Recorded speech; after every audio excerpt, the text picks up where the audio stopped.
to not know. Not knowing is such a good place to be. It's different than the voice of doubt, which is also very valuable. But not knowing, don't know, is a really good place to have in your head. Curiosity and inquiry rather than statements and positions. Okay. Oh, John, you're fabulous. Oh, that's great. Okay, on to the next one. Okay, so again, whoever comes, this is a weird way to write the sentence, but whoever comes are the right people or is the right person. People who care. If nobody comes, then maybe your theme is a bad idea. It might just be bad timing. Maybe you're the only one who cares about it. No big deal. Just see what happens. And you can even write your own flip chart and bring your whole agenda to the conversation as we come back together. Whatever happens, right? And this is a hard thing for all of us, especially in the Western world. Whatever happens is the only thing that could have happened. So invite yourself, allow yourself to be surprised. Be delighted in the conversation. Right? Create room for possibility in the conversation together. I love this. Coulda, woulda, shoulda. Who cares? Right? Really just allow, again, think about going with the flow. I realize, this for some of you might be the very first time you've actually ever even thought about this idea. Really ever thought about the conference in the context of co-creating a future together. And that's really great. Whenever it starts is the right time. Don't get worried about the clock. This is, again, another hard thing for us, and I set a timer for everything. My daughter has thrown so many in the trash because I keep trying to get her to be on time. Hates the timer. I love the timer. But this conversation is not about watching the clock. This conversation is about being in conversation together with each other, listening in poetically on ideas that maybe we hadn't even given voice to. Right? When it's over, it's over. So if you finish your conversation in 10 minutes, right on. Move on to the next. Go have coffee. Take a bio break. But don't rehash it another 10 minutes, 20 minutes, 50 minutes, etc. So when it's over, it's over. So these are a little bit counterintuitive process rules for groups. But in a short amount of time, you can really create a lot of good energy, and that's what we're hoping for this morning. Okay, so our big question, what is our new story? Maybe second to that, what do we want our conference to become? So here's the context. We don't have to worry about answering the question of why are we on the planet, right? So as you think about this future conversation, I do want you to recognize that the Rocky Mountain Conference Board has refined and clarified, perhaps simplified the mission. We, the Rocky Mountain Conference of the United Church of Christ, exist to encourage and grow the United Church of Christ faith community in our region. So that is why this conference exists. And we have two values that we established are important to us. And these are, I would say, John, do you think it's fair to say these are our working values? They might get a little refined out of today. We may discover that there are some additional values that we hadn't identified. But the board really worked hard in November and February to say, these are kind of the two biggies for us. We engage in covenantal relationships with the holy, our neighbors, ourselves, and creation.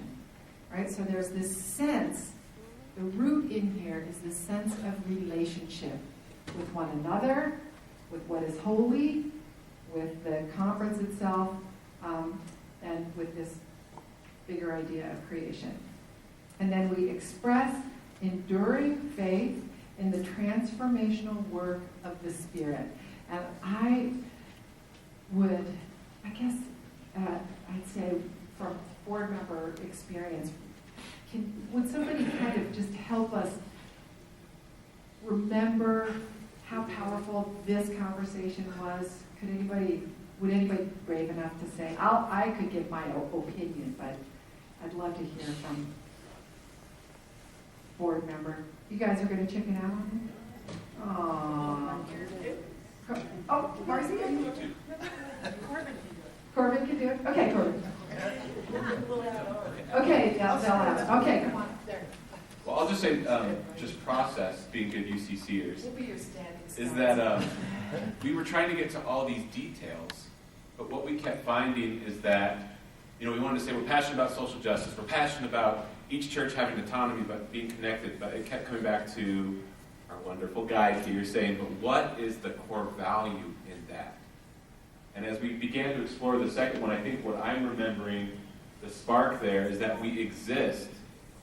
The fact that we're here today, the fact that we're a part of churches, is because we believe that there is something transformational about this faith journey.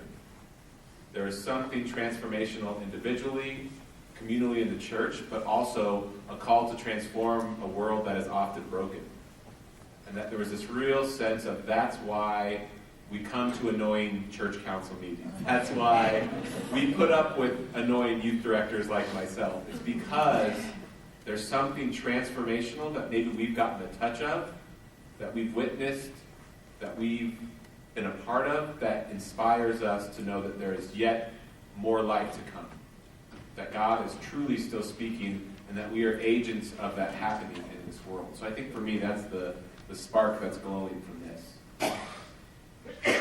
And I think one of the pieces of that conversation being so powerful and even the conversation was transformational in a sense, and that is we got really clear that there are 100 different ways, 1,000 different ways to say these things. But the conversation became enlivened, and I'd say there was a spirit of holy debate about how to say these things, because we all agree that every context needs to be able to see themselves in this languaging. And so we spent a lot of time crafting words that express this deep value of inclusion of context. And so that was the other part that was really exciting, is to start understanding how many churches are going to be joining in this experience, and that if we can create the right language and the right vision, it will open up doors in ways that would not be open. And so the languaging part itself was really powerful and alive. Okay. All right. So as you think about what...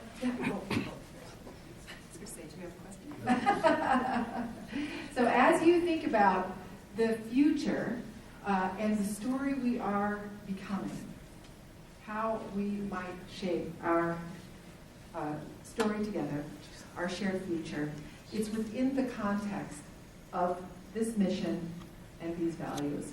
So if it's helpful to you to write these down so that you can carry them with you for the rest of this afternoon, I'll just leave this up for a few minutes and give you a few minutes to sit with these important words, because I will tell you each one was hand-selected, like building a little wall out of rough-hewn stone. Each one was hand-selected and placed where it is on purpose, with intention, with a lot of thought. And I would say this, I can't remember, Brenda, how you said it, the Holy... I just remember people were like, get the Holy Spirit, oh! in the conversation. So I'm just going to give you a few minutes to write these down, if that's important to you. If you've already got these committed to memory, because you have photographic memory right on. But it's important that you know that these words help shape the context for how we think about the future. If we go back to our yin-yang slide for a moment, mission and values are the core of the Rocky Mountain Conference. They're on this side of that circle, or on this side of the paradox. Okay, so I'm just going to sit over here for 60 seconds.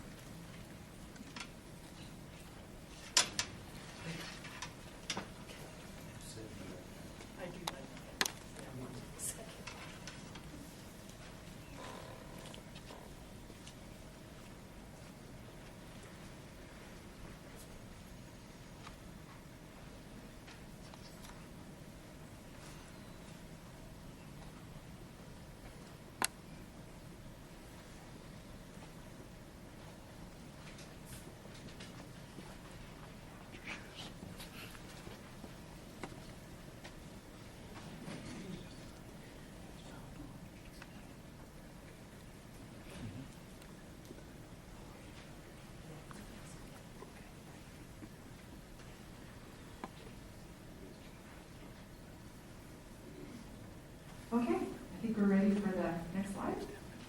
Okay, so. Oh, go back? Oh, okay. Sorry.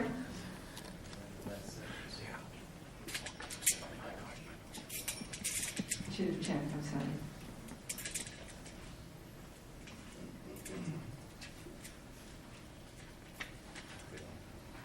Okay, everybody who wanted to write down, good? Okay. So, on to our last slide, Corbin. Okay, this is the last one. All right, so at this point, we're just about to release the energy, release the creativity, release all y'all. So I just want to remind you of a couple of things. If there's something that you want to do, something you want to talk about it, then you take care of it. You come up here on the flip chart, write your name, write down the topic, grab some tape and go stand by a wall or a window and see who comes to join you. I want to make sure that you're clear again that this is about being with each other. It's not about taking a position.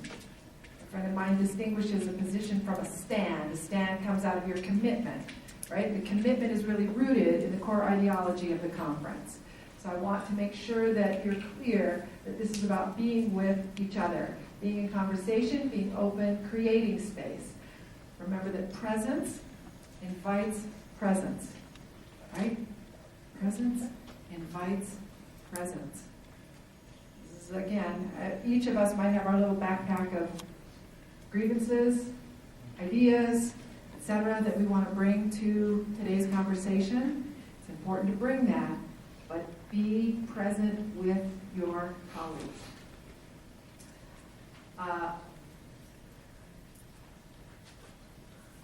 I love this, even though it's a weirdly phrased sentence. So just hold open the possibility, what if this all really works, right? What if this process really works? What if this really allows us to capture the incredible richness that resides within each of you to contribute to this conversation about the story of the conference? Be generous. Offer yourself freely to the conversation. I mean, so much of this is, I'm guessing, rooted right in your faith tradition, in the practices of your church, in the way that you worship. Open space is like a natural, naturally aligned, easy process for UCC churches. Less is more, have fun, and play. So I think, and I can't remember if I, because I wasn't sure that I was going to have slides. So, no, okay, go back to this one. So there are just a couple things, a couple more things I want to say. There's something called the law of 2 feet in open space. Does anybody know the law of 2 feet? Law of 2 feet? John, do you know it well enough that you could say it? Well, I don't know. Okay. Okay, so if you do, I'd have you come and say it. You want to come give it a shot? Give it a shot. You want me to give it a shot? Okay. All right, so the law of 2 feet is this. 1, your head and your body need to stay together. So that means that if your mind starts wandering, so do you, right?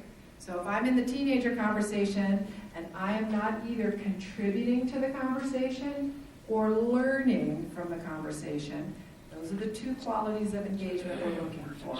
I'm not contributing or I'm not learning, and I find my mind wandering, which is often an early indicator that you're no longer engaged, and it's time for me to move myself out of that conversation and go find another conversation. So that's it. Either you're in or you're out of the conversation. And if you find your mind wandering, it's either an opportunity to check in and push your own refresh button to reconnect to that conversation or move on to something else. I'm going to guess that there are going to be a lot of juicy conversations happening. So we're getting ready now to move into the open space part of our morning. And we've got a good long bit for that, but I'm not going to put a time limit on it until I see what's happening with you guys. And then I might... I do know we're breaking for lunch at 12:15. So we'll be done with this at 12:15, but how it's going to go over the next 2 hours and 50 minutes, I can't predict totally. We're going to take a little break.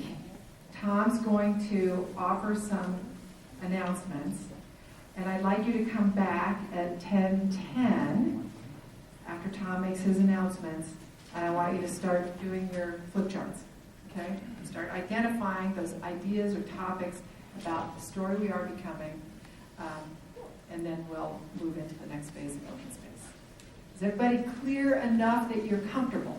Maybe not clear as a bell, but clear enough that you're good, okay? To you, know that this is not the end of the conversation. This is just really the beginning. So we don't have to resolve every issue out of our open space conversation. What we're hoping to understand this morning are what are some of the really big, attractive, meaty, juicy issues and topics that we want to address as we consider our future in this co-creation of a new story for the conference.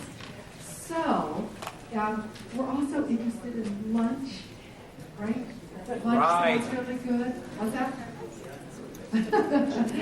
So what I'd like to do now is just ask those of you who, if you stayed with your group as a kind of the sort of sparkler convener person, if we can just have a quick group report out for each of the topics.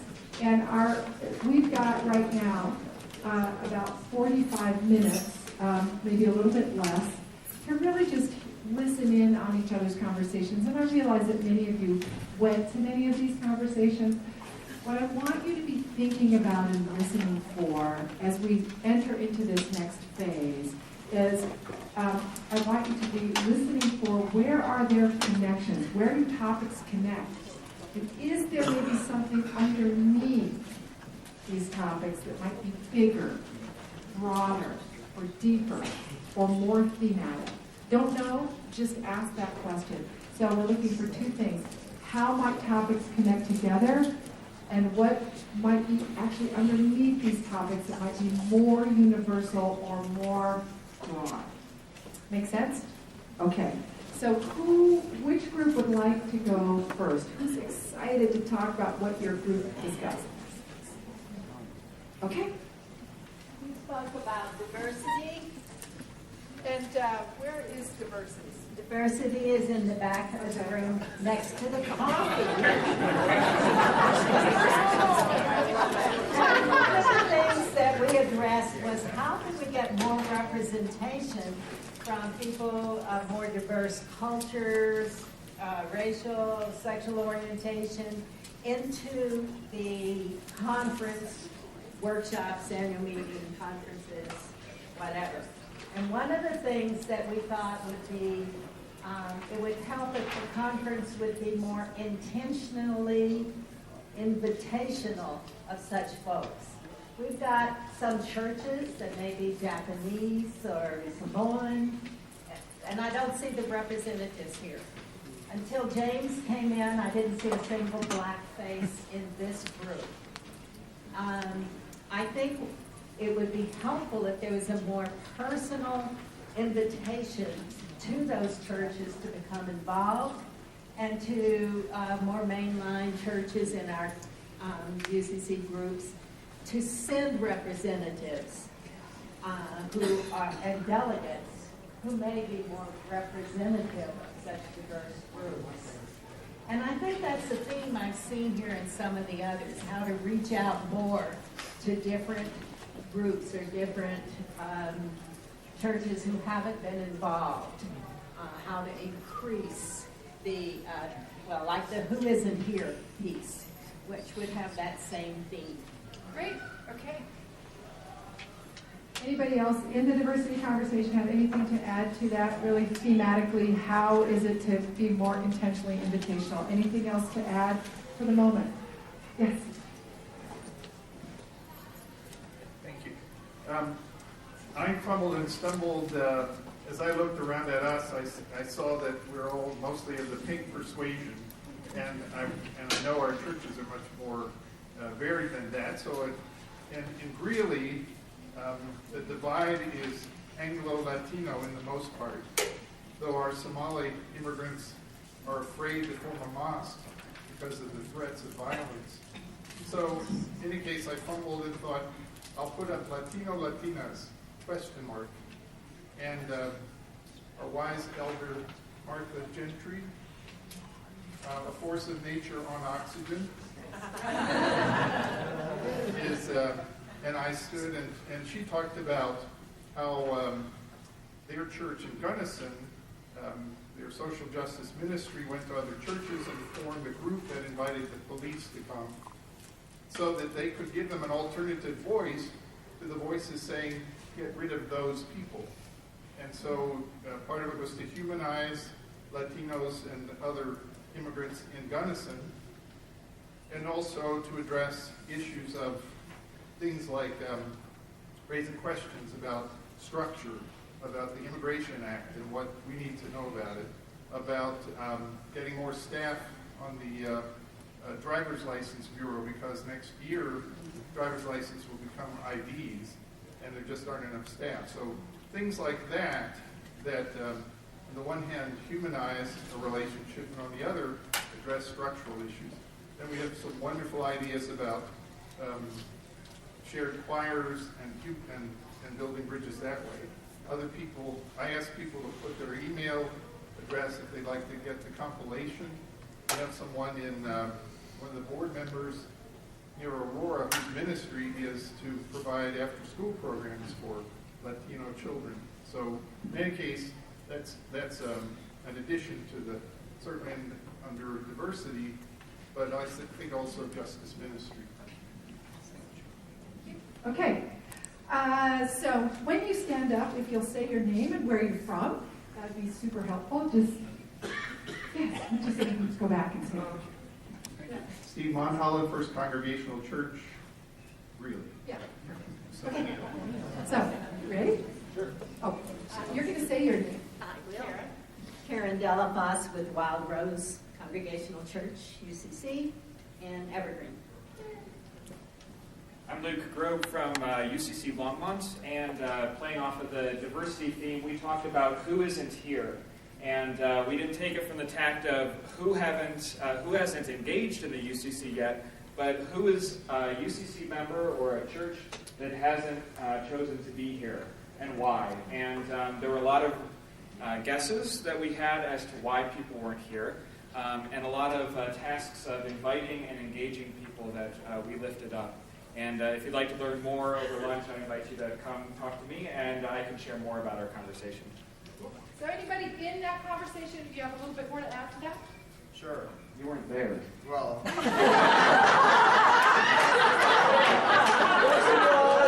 he might have something to say. so I was, because we had that conversation one window pane over from you. So I think this seemed to have a lot of energy to it. Who are you? My name is, thanks, Sue. This happens when I'm about to preach too sometimes. Sue, I'm Ben, and I'm from First Congregational Church in Greeley. And Sue's a member of it. So she can say that kind of stuff whenever she wants. Not that other people can't, you're welcome to. And yeah, along with Luke, we were asking, we were curious as I looked around the room, and we have 150 people or so. We have 80 churches, and I know that we have 6 or 7 from my church here. So that when you start to do the math, you realize there are a lot of churches who don't have anybody representing their church here. And instead of just being critical and of these churches who are here, we want to ask why. Why is it that they did not feel compelled to make it to this gathering? And in terms of us trying to create this new story, how important it is to understand how this new story has to incorporate all these churches. And so one of the things we really, that really came up in our group, and I think is also in yours, Luke, was just the communication piece. Is reaching out and saying, yes, we want you to be part of this actively.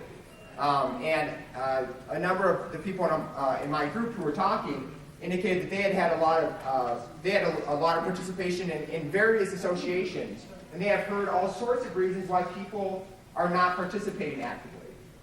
And these are the kind of conversations that I think really have to be on the table right now. if we are serious about having a story that incorporates all different voices that are already part of our covenantal community. So that was kind of where we're at. We have a lot of stuff. I know that Luke had a lot of stuff. So it seems like this is a key piece for us right now. At least the energy was there. Great. Yeah. Awesome. Thank you. Okay. There you go. Yes.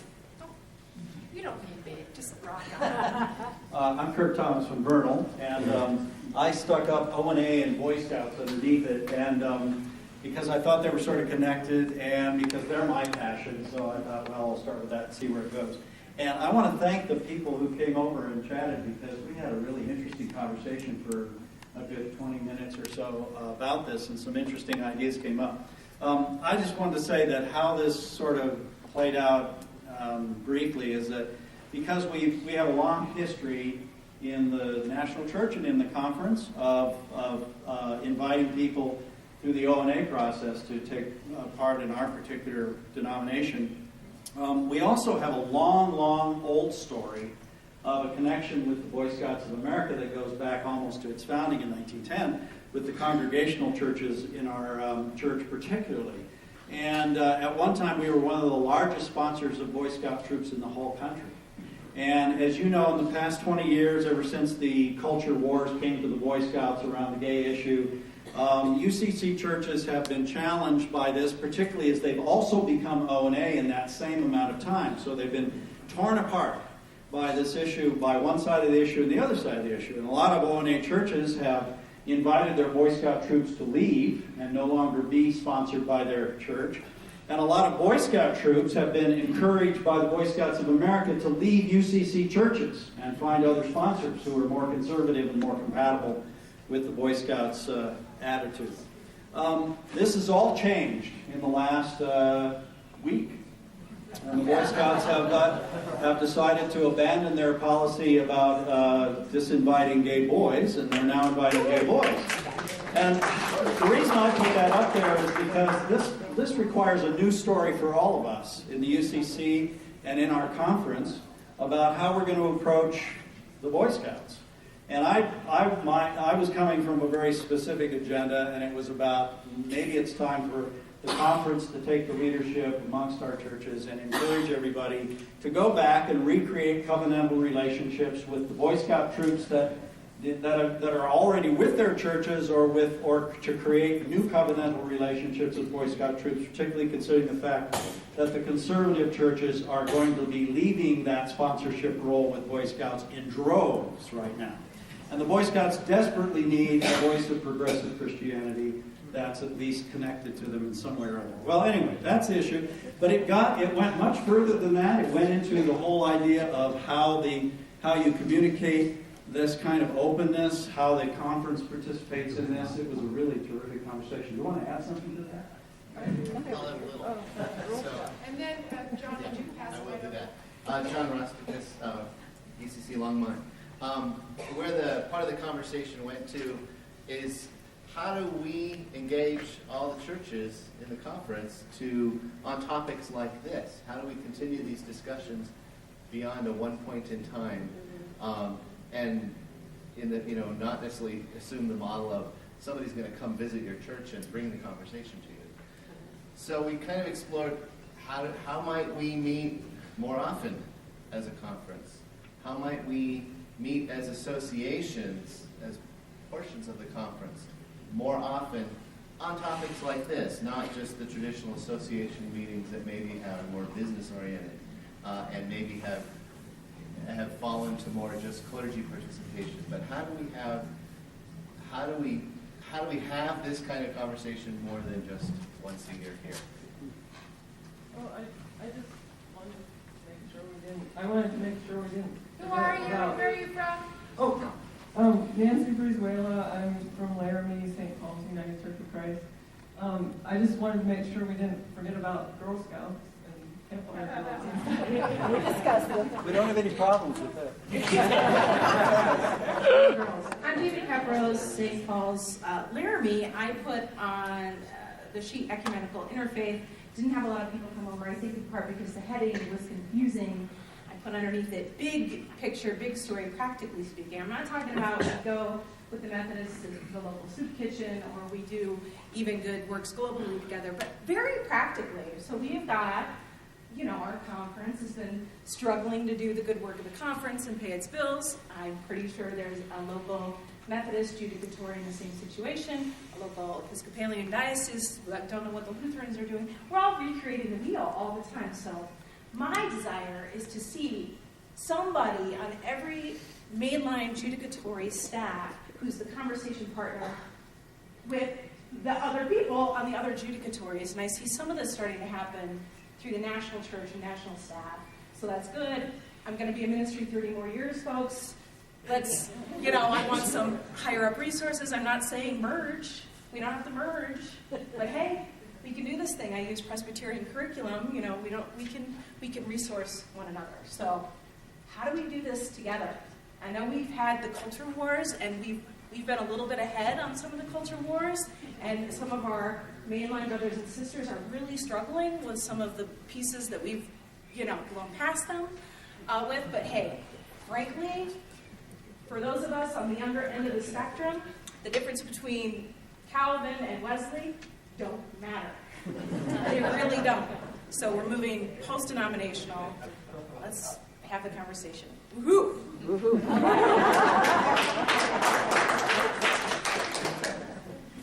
Ralph Dickman from First United Church of Arvada, and I want to pick up one thing that came out of the Who Isn't Here discussion before it got hijacked by somebody else.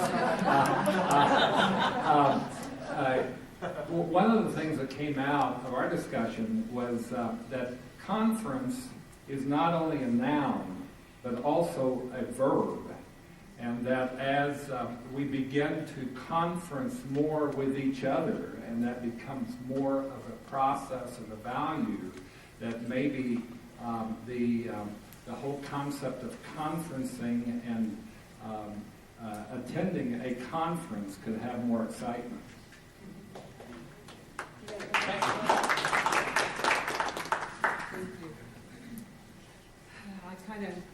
Is this on?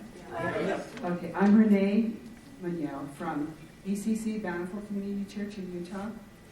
And I've noticed at our church that we have a wonderful, wonderful young people's teacher and activities and things like that. But once the kids outgrow that group and they become teenagers, we lose them. There's nothing right now for them, probably because we lose them all, but that works in reverse too. And I was really excited when you mentioned teens, but then you abandoned me. And we have a 16-year-old here. Where are you? Both of us. Oh, here. Where were you guys when I was addressing that issue? We looked for it. We couldn't find it. On the table back there. I needed you. On the table.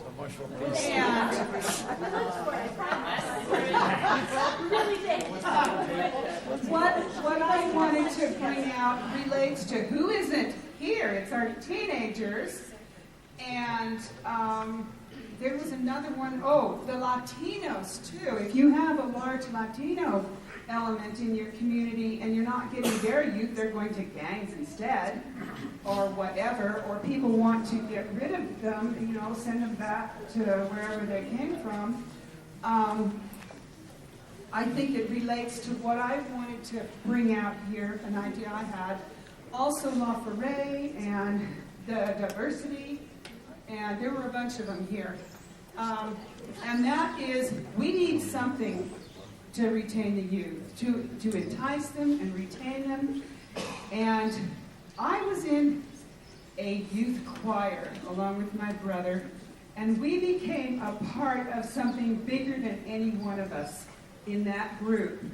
And the songs we sang had the message.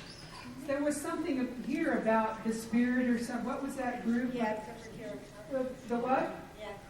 What was it? Knowing versus believing in God. Yeah, knowing. Through the music, it's painless injection there. They're enjoying the music, and getting the message through the words and what they're singing. And music just somehow has a way of saturating your whole soul. And it's something you remember. You remember music. You don't remember words necessarily, but the music. You find yourself singing the songs all the time throughout your life, and those words come back to you, the message. And so what I was thinking was, I haven't seen a choir camp. I've seen La Foret. Maybe I'm just not familiar with the other, and I was too old, to get involved and know that. But in the UCC. But I thought it would be so wonderful to have a youth choir. I don't know, maybe you already have one in your organization. I don't see youth here. I don't see anybody that came over and showed an interest in the youth. And I just thought music would be a way to get them a part of something bigger than themselves. But you can't just put up a sign and say, come to the youth choir, because they're not there. My time's up. Thank you.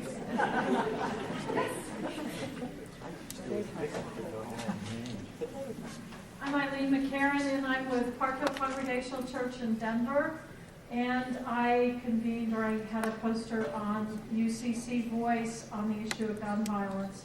This is actually an issue I've worked on for a number of years. I felt called to it, and I was sort of introduced to being social justice activist when I joined the UCC in Tulsa.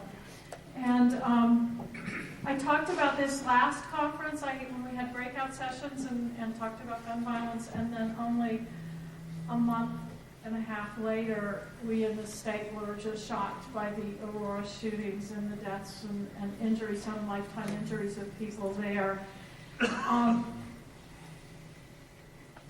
We talked in the people coming by. One of the first things was, as the conference, helping congregations to establish processes for addressing social justice issues, at times controversial issues.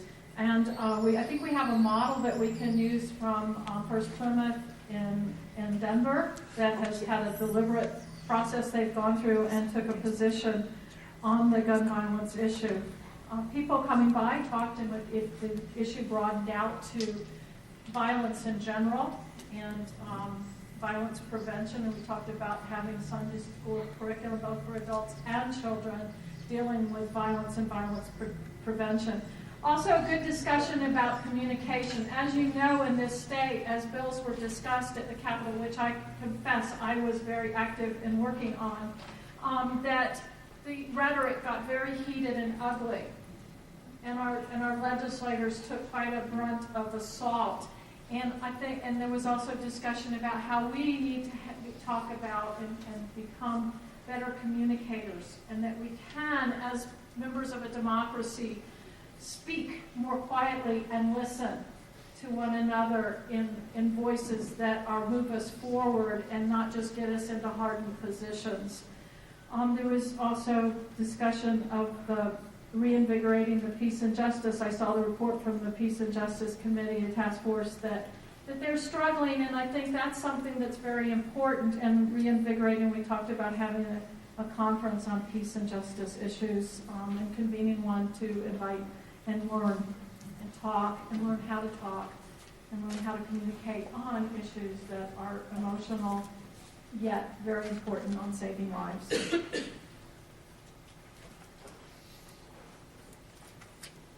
As one of the two youth here, I'd like to... Oh, I'm Abby Jordan, sorry. I'm from Plymouth UCC in Fort Collins. And I would like to talk about the youth programs. I was at the La Foret table because I didn't see the teenager one. We looked for it. Sorry.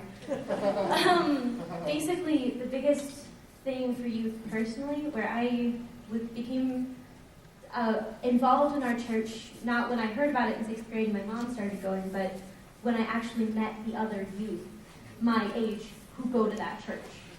And for me, it started through our OWL program, 7th and 8th graders, which stands for Our Whole Lives, which is basically, it's not exactly sex education, it's relationships and being gay is okay, and basically it teaches how to be a healthy person and young person in your life and how to properly interact with other people.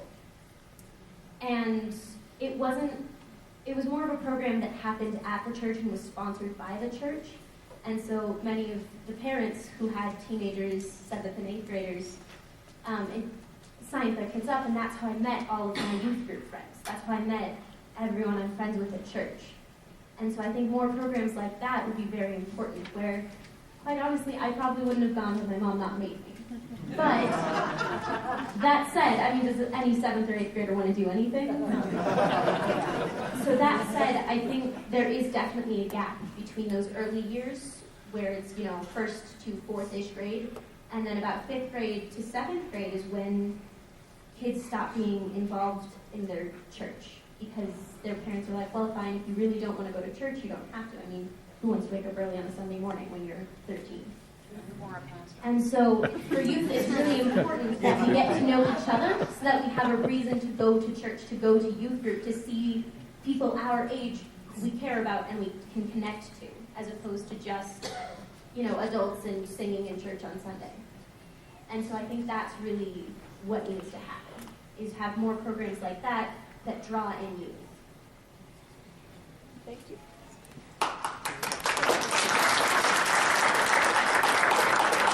Perfect segue for me to take the microphone. My name is Jim White. I'm a pastor emeritus at First Congregational Church in Colorado Springs, and I'd like to talk with you about La Foret. So Jim. Yes? Just to be clear, because we have also more topics, we'll keep it at 5 minutes. I'll be shorter than 5 minutes. La Foret, keep the magic alive. That's what you're talking about there. We're having some trouble keeping the magic alive. We're happy to announce last year at the conference that La Foret is eligible for a $700,000 gift from the Colorado Land Trust Society. But we've learned in the process that before such a grant can be given to us for setting aside land at La Foret that will enable all kinds of programs, we have to clear a $200,000 debt that we required to make improvements in the camp some years ago. So although we talked in our group a lot about MAD camp, about family camps, about music camps, about youth programs, about scholarships, we also came back to the question about how in the world can we get that kind of money? Can we go to the churches and ask you to set aside a special offering or to contact their people? When I used to work for Cuban America Seminary, one of the things I learned is that pastors are the gatekeepers to the churches. I have an idea that I'd like to propose and put in the thinking cap of every pastor here. Would you make a personal contribution to La Foret? With that, you'd become committed to La Foret. You would open the doors of the church and the treasuries of your churches, and you would give us access to those in your church who have deep pockets. I would love for that to happen, and we could resolve this $200,000 debt. The kickoff, which I think will begin in some ways for us, on October the 18th, when Pat Schroeder comes to address us at the La Foret dinner. Thank you very much. Anything to add on to the La Foret conversation? No? Okay, cool. We're going to do Susan, and then we'll go to you guys.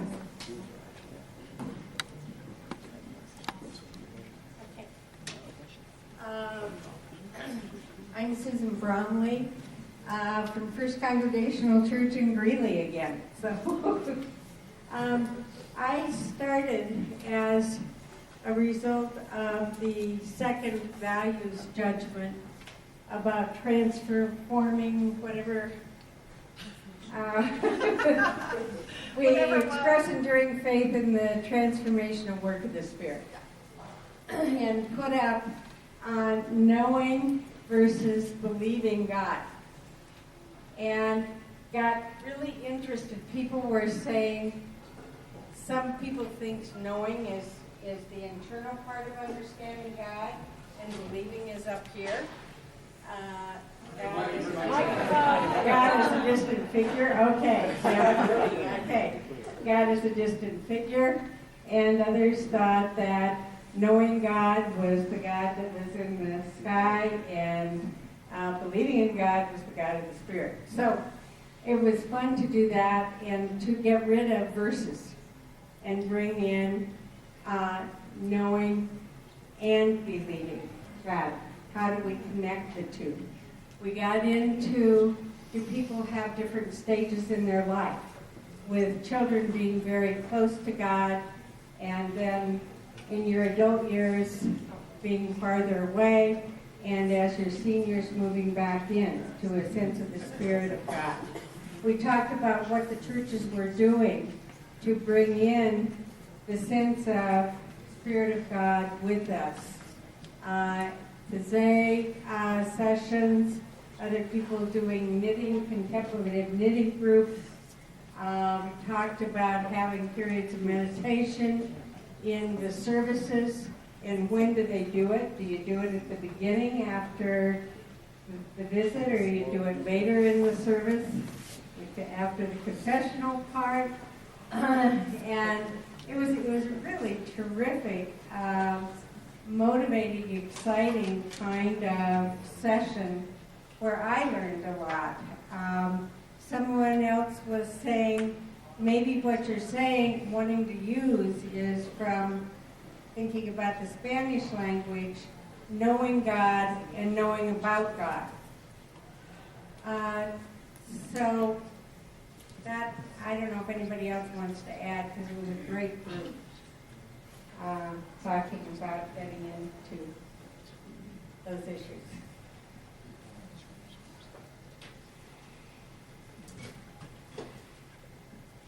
Jane Ferguson, Henderson Community United Church of Christ in Henderson, Colorado. I am working here with one of our illustrious elders, Rob Lapp, who actually wrote the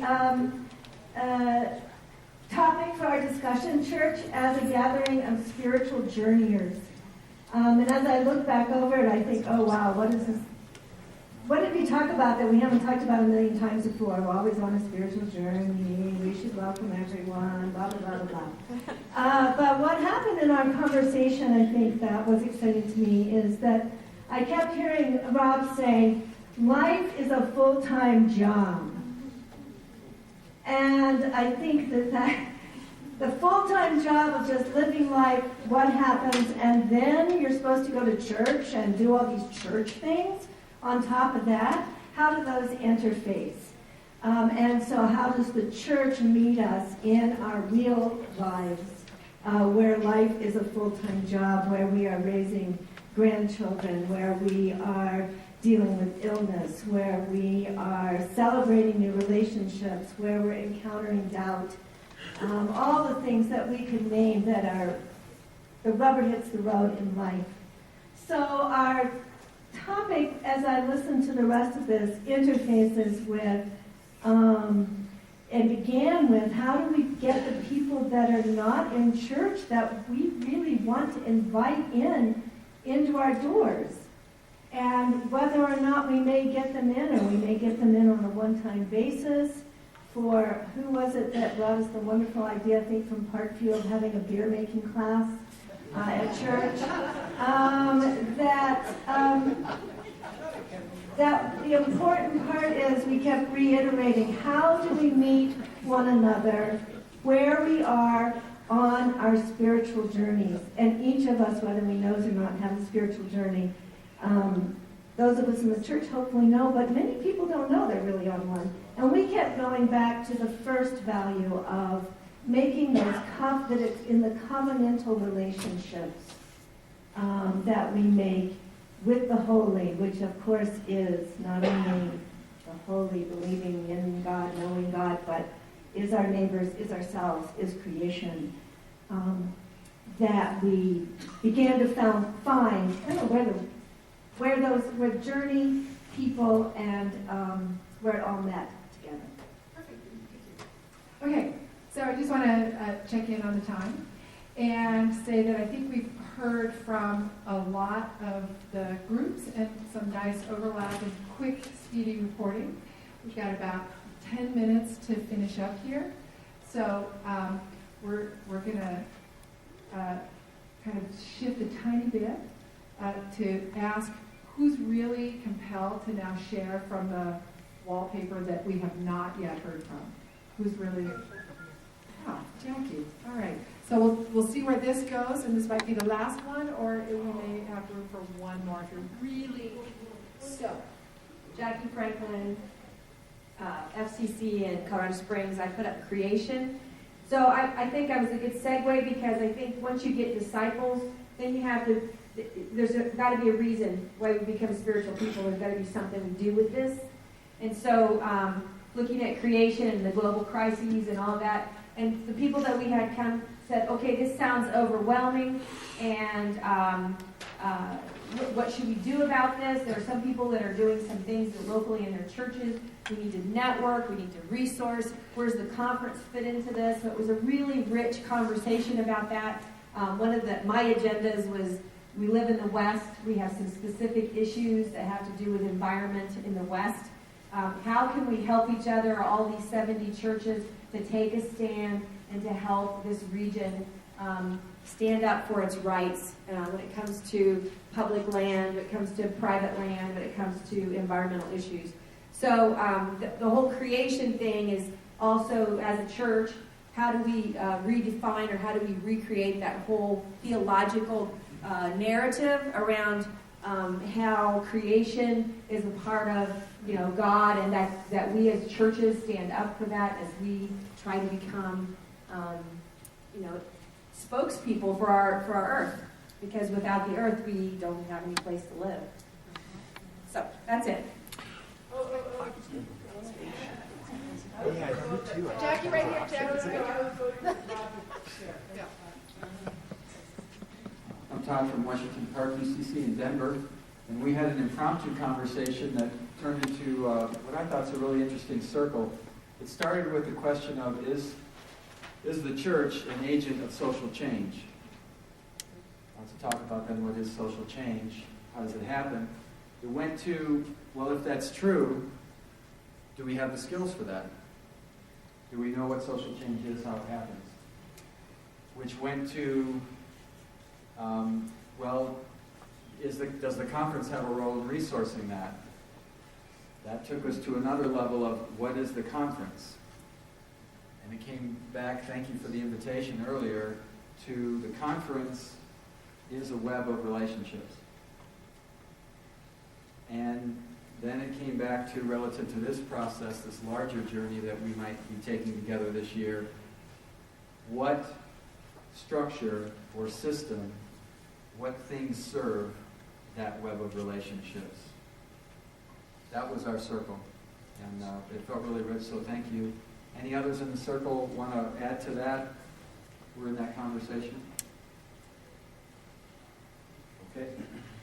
Todd, I would just echo that there were ripples in other conversations I was in the Who Isn't Here.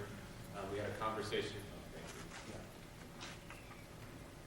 Just real quick, I'll say that I heard ripples in the Who Isn't Here conversation, in the leadership conversation, in the connecting rural churches to the UCC style conversation. So I just want to kind of name and lift up that ripple was present in multiple conversations that I was a part of. What would you say that? What's the that of that? Brenda, why don't you share what the that is for you? I'm really asking what you mean by that, because I wasn't in those other conversations. So just the question of how does our conference staffing meet the needs of the rural churches, of addressing the question of who isn't here, of empowering leaders that are both lay and clergy. So the question of how our conference leadership, paid staff, fits into that and can move within that vision. I'm Marge Erickson, and I wanted to raise the question with the conference about are the churches ready for the leadership of pastors that are being graduated from your UCC seminaries with the theological and with the biblical perspectives that are being taught in the seminaries? Are those being accepted in the local churches and in this conference? I'm a graduate of the United Theological Seminary in the cities in Minneapolis, St. Paul, and part of my training prepared me to understand liberation, feminist, and theology, but it really wasn't something that was accepted in the church, the small rural church that I needed to be a part of as a pastor.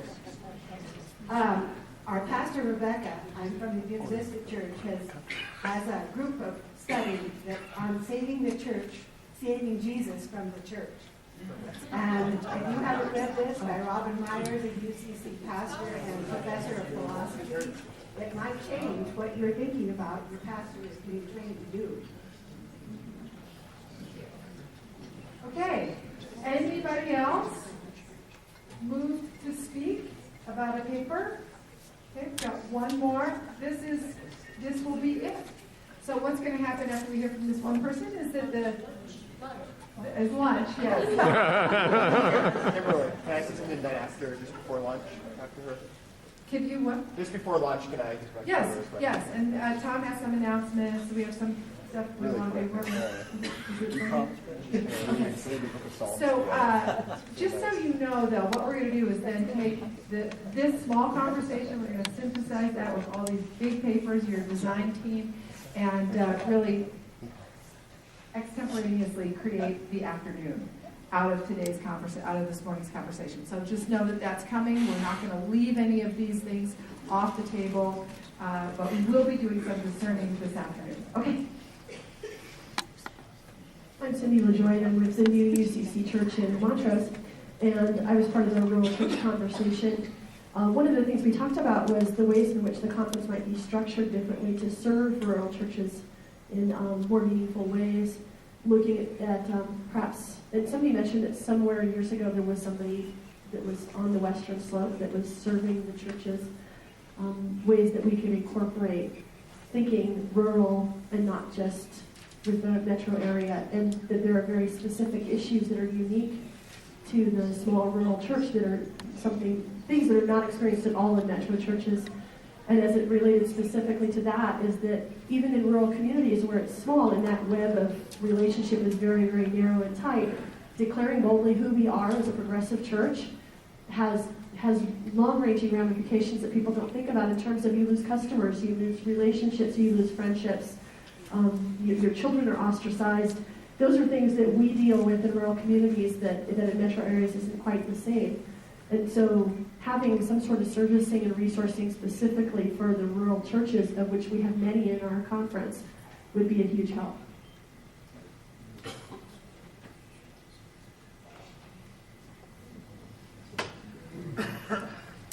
This is just a quick advertisement, I guess, for the city of Golden. I'm sure most of you have had a chance to walk around Golden, and a beautiful place. I went to the Chamber of Commerce yesterday and picked up some Golden tickets, they're called, and they have coupons for different businesses in town, city maps. There's a Friday night street fair tonight, and there's a farmer's market tomorrow morning. So, as I say that, I also remind you that it's not an excuse to miss any of this conference. So when you have some time off, please go and check out the community that's surrounding us. It's a great place. And I'm sorry, all of that stuff is on a table as we walk to, Jane Ann put out there as we walk to the cafeteria. Tom, are you ready? So you just give us time. Which is potentially redefining the way we think about ourselves as an organization, as a conference. And I want you to understand, too, now I'm going to put on my organizational consulting hat, that this is very difficult work to do in a group, in a big group, with lots and lots and lots of people. But it's really important that each of you understands that all of the people who are serving on the board and the staff intentionally set this conversation to hear specifically from you, so that as they go out with their responsibility of stewarding the mission of the conference, on your behalf and in relationship with you as they go out to speak with churches in the fall, to continue to enrich and inform what's at stake so that they can create a future direction and a future desired state, and thus, very importantly, a strategic plan for how that's going to get done. We can perhaps even redefine the structure of the conference, the leadership of the conference, the money of the conference, etc. That they're very earnest and serious in that intention. And that is why we are here. So this is not just a kumbaya moment. It's actually a really strategic moment. It's almost like a strategic pause for the conference. To be with you here today. We recognize that for some of you, this is a super juicy conversation, and for others of you, it might be like an ice pick in the eye. The last thing that you want to do. But I will tell you that this board of directors is so committed to listening that they were really clear that this was the must-be conversation to have at this conference, and that they really wanted to do everything that they could in their power, within the budget, to really invite perspective and invite conversation from as many people as possible, to really help ignite this visioning process. To help facilitate that, they did a lot of work over the course of the fall and the spring to really consider and interpret, translate, refine, and codify those two important concepts. One, which is the mission, and two, those values. And those are the guiding tenets for today. Mission, and values. We used a very prescribed frame of reference for the mission and the values. So just in case you might look around the room, or you might have even looked at those value statements or the mission statement and said, oh, you know, I like this word better, or I like that word better, or I'm not sure I understand. I want to invite you to ask a question versus challenging the verbiage, because the idea that we set forth in describing the mission and the values are very specific. So the mission describes only one thing, it answers only one question, and the question is why? Why are we here as a conference? Doesn't answer the question of what we do, doesn't answer the question of what we believe, it doesn't answer the question of how we behave, it doesn't answer the question of where we are going. Where we are going comes out of today and out of future conversations over the course of the next 4 to 6 months. We just want to make sure we're all clear, so we're all on the same page. Mission answers the question why. Values answer the question of what do we believe at their most fundamental, the basic guiding tenets for this conference. And those are those two value statements that we put up earlier. So I wanted to just refresh that in everybody's memory and minds, so that as we go forward in this afternoon's conversation, you remember that that's the context. So you can just kind of relax. You don't have to worry. We've answered the question of why, which is informed not just by their thinking, but all of the collective wisdom of the conference leadership over time.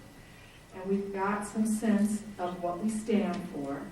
So now we can really just lean into the possibility for the future that is informed in part by our conversations this morning.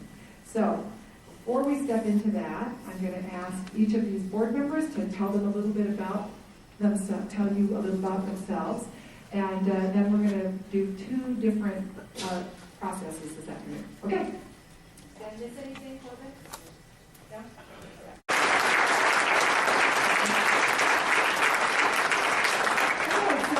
Now we're going to shift our conversation a little bit. I want you to break up into groups of 4.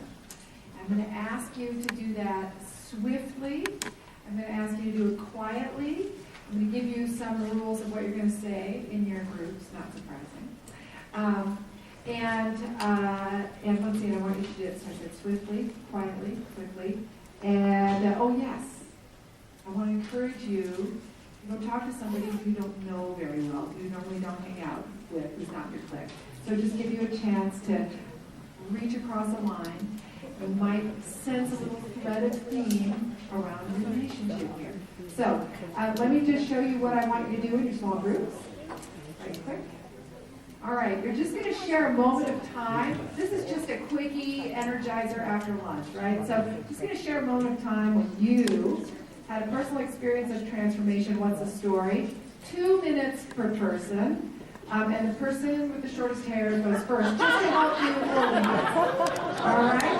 So, quick like bunnies, get in your groups of 4, go find people you don't know, ring the bell, and then you're going to go. Okay, J.J. So, each of you, again, has a different perspective, a unique point of view. You have some ideas of what the future could potentially hold. We're going to move into really thinking about what does the future demand from us and how will we do it. And here's how we'd like to have you shape your conversation. In your group, and we'd like you to organize into groups of 10. You can sit here, you can sit at tables, you can grab flip charts if you want, but don't feel hemmed in. We don't have to capture every single word. What's more important is listening to each other and generating your conversation. So imagine it's 5 years from now, and our web of relationship is so strong, effective, and powerful that we are an unstoppable voice for progressive Christian faith. What did we do? And remember that we mean this in the context of the Rocky Mountain region, and that what helps us think about this is this idea that we have of our guiding tenets of relationship, covenantal relationships, and transformation. So again, in your group, imagine it's 5 years from now, and our web of relationship is so strong, effective, and powerful that we are an unstoppable voice for the progressive Christian faith. What did we do? So go to it. You have a half an hour, groups of 10. You can self-organize with whoever you want, and I'll see you back here in about a half an hour.